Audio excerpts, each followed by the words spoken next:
Nah Waduh, dok, nih, tadi nih oke. sesuai dengan Kak Bekti nih, katanya Kak Bekti penasaran, ini kalau misalnya kunyit, katanya berkhasiat untuk mengatasi mah. Ini fakta atau mitos dok? Fakta. Fakta.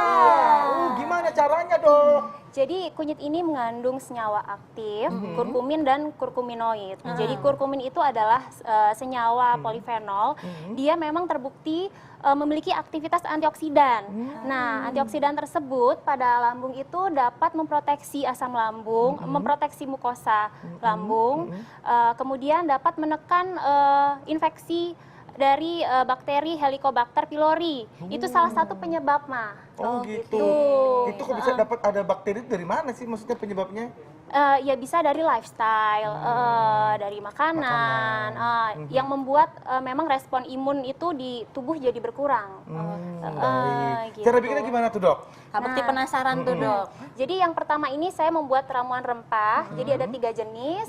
Yang pertama ini dari kunyit. Ini cukup Diparut. diparut, boleh di blender boleh. Kemudian jahe bisa pakai jahe emprit yang jahe kecil-kecil atau jahe merah. Jahe emprit namanya. Iya, Baru karena tahu. kecil-kecil, unyil-unyil.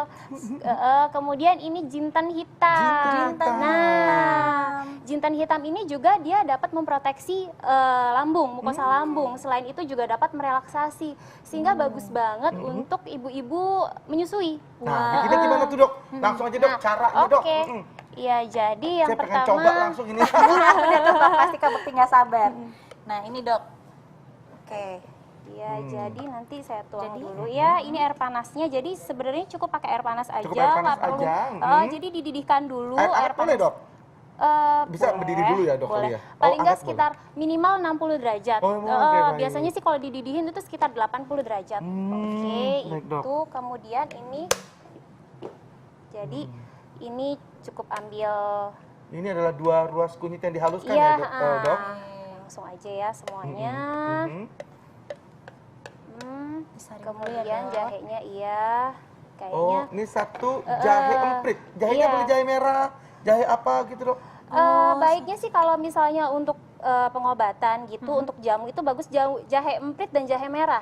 Karena dia memiliki minyak atsiri atau minyak esensial tuh yang lebih tinggi dibanding jahe gajah. Pernah lihat gak kalau jahe Nggak gajah? pernah lihat tuh jahe gajah. Ada Jahe lagi. gajah itu yang Saya besar-besar. tahunya gajah beleduk dok. Tapi memang itu lebih apa ya? Lebih mild rasanya, lebih ringan kalau jahe gajah. Jahe gajah itu lebih ringan. Karena memang kandungan atsirinya atau kurkuminnya itu tidak sebanyak jahe emprit. Tapi lebih bagus jahe emprit jadinya dok ya? Iya, lebih Oke, bagus. ini bisa dibeli di...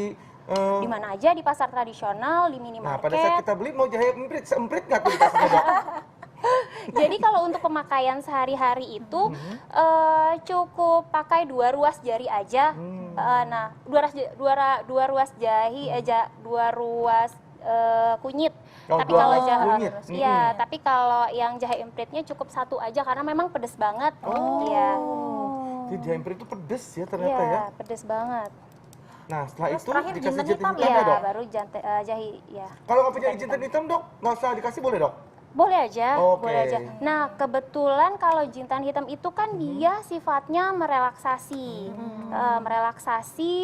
kelenjar dan sfinkter, khususnya di sfinkter osefagus. Osefagus itu yang menghubungkan antara rongga mulut dan lambung.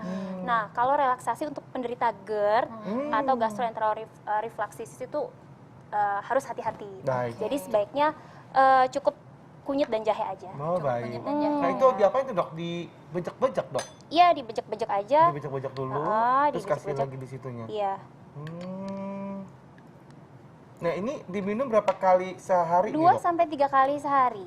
2 kali. Oke. Iya. dua Ini sampai tiga dalam kali kondisi perut kosong atau setelah makan dok baiknya dikonsumsi? Boleh sebelum makan. Boleh Sebelum sebelum Iya, makan. karena kan memang dia sifatnya memproteksi Jadi memang untuk memproteksi si lambung itu ya dok dinding ya? lambung, iya. Nah kalau untuk anak-anak itu dok, kadang-kadang kan suka dapat masuk ke toilet perut atau mah. Anak-anak boleh, tapi baiknya di usia di atas 2 tahun. Oke, di atas 2 tahun. Kenapa tuh dok kalau di bawah 2 tahun? Karena sebenarnya sih lebih ke anak-anak seusia segitu kan memang belum tahan dengan rasa pedasnya Oke, gitu jadi ya, memang rasanya lebih ke ya, sensitif bukan anak rasa itu aja. ya. Kasihan juga dikasih Iya. cekokin begitu Malah kan? nanti trauma jadinya. Iya bener-bener. Habis itu Oke. diapain lagi, Dok? Nanti tinggal pakai Gula Itu merahnya apa? biar manis, Oh, biar gula enak. merahnya itu aku pikir Iya. apa sih itu? Itu bumbu rendang atau apa sih? Oh, ternyata gula merah. Gula aren. Gula merah boleh dikasih gula putih gitu, Dok, biasa?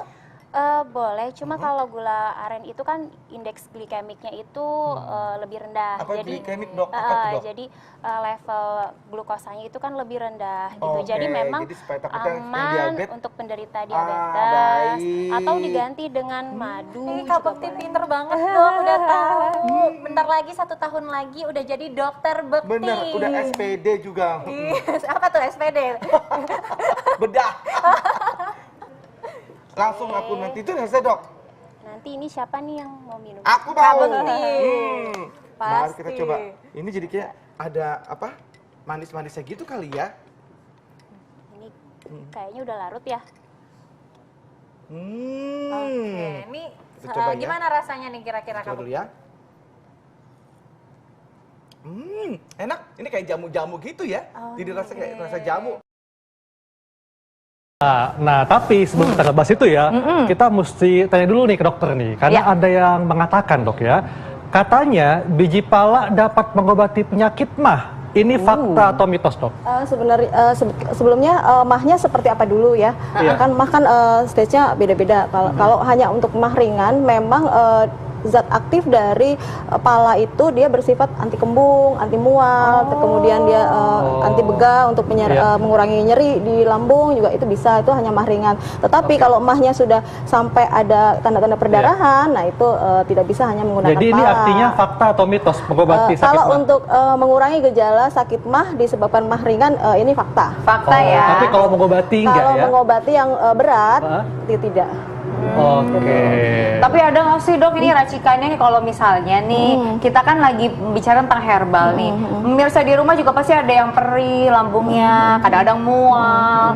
Nah, kadang-kadang mereka sering menggunakan racikan biji pala ini sebagai penyembuh atau mengurangi rasa sakitnya. Ada nggak sih, dokter? Ada biasanya menggunakan pala bubuk, biasanya kita pakai 1 sendok Oh, yang kayak teh. gini nih, dokter, ya? Ini pala bubuk ya. Oh. Ini pala bubuk, ini pala biji ya. Ini biji pala nih gitu. seperti Nah, ini itu nih ya. biji pala, ini Nah, ini biji pala.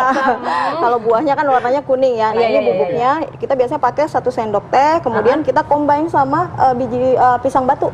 Pisang batu? Pisang batu 2 sendok teh untuk memperkuat mengurangi nyerinya. Oh gitu, jadi direbus atau diapain, Dok? Direbus, kemudian nanti diminum 100 ml. Oh gitu, Oke. itu Itu bisa langsung diminumnya mengurangi nyeri ya? Untuk Sebelum mengurangi atau setelah kembung makan? sebelum makan. Sebelum makan, Pis. Bagi Anda yang memiliki penyakit mah, tentu diharuskan untuk makan tepat waktu agar mah Anda tidak kambuh. Menghindari makanan pedas dan minuman bersoda juga tentu perlu dilakukan ya. Nah, mitosnya mengonsumsi daun sembung dapat mengobati mah. Apa ya kata dokter Ingrid? Fakta atau mitos?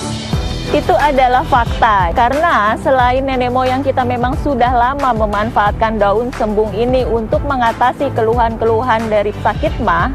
Daun sembung ini juga memang terbukti bersifat analgetik, artinya meredakan nyeri dari lambung. Kemudian juga bersifat anti peradangan. Itu artinya mengurangi peradangan-peradangan pada dinding lambung serta mengobati luka-luka yang terjadi